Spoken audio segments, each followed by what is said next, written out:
Ration దుకాణాల ద్వారా సన్నబియ్యం పంపిణీ ప్రక్రియ జోరుగా సాగుతోంది. రాష్ట్ర ప్రభుత్వం సన్నబియ్యం పంపిణీ చేస్తుందని తెలుసుకున్న రేషన్ కార్డుదారులు దుకాణాల వద్ద బారులు తీరుతున్నారు. ఈ నేపథ్యంలో హైదరాబాద్లోని పలు చౌక ధరల దుకాణాల్లో నిన్న ఇవాళ సర్వర్ డౌన్ అయింది. విషయం తెలుసుకున్న పౌర సరఫరాల శాఖ అధికారులు వెంటనే స్పందించి సమస్యను పరిష్కరించినట్లు రేషన్ దుకాణాల నిర్వాహకులు తెలిపారు. ఖైరతాబాద్లోని 703 చౌక ధరల దుకాణం వద్ద సర్వర్ సమస్య రావడంతో కాసేపు ఎదురుచూసినట్లు కార్డుదారులు వివరించారు. సర్వర్ డౌన్ వల్ల ప్రాబ్లం ఉన్నది. సర్వర్ రోజు ఒక హాఫ్ అన్ అవర్ గంట లేట్ అవుతుంది అంతే తప్ప మెటీరియల్కు మంచిగా ఇస్తున్నారు వాళ్ళు.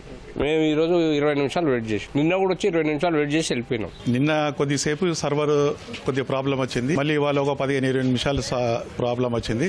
ఇప్పుడు మళ్ళీ కంటిన్యూగా వస్తుంది. మినిట్స్ అని చెప్పి 10-15 మినిట్స్లో వచ్చేసింది. అది డైలీ 60-70 మెంబర్స్ దాకా వస్తారు. ఖాళీ ఇవాళ నిన్ననే ప్రాబ్లం వచ్చింది. ఎప్పుడు ప్రాబ్లం అది రాదు, మళ్ళీ రెగ్యులర్గా వస్తుంది.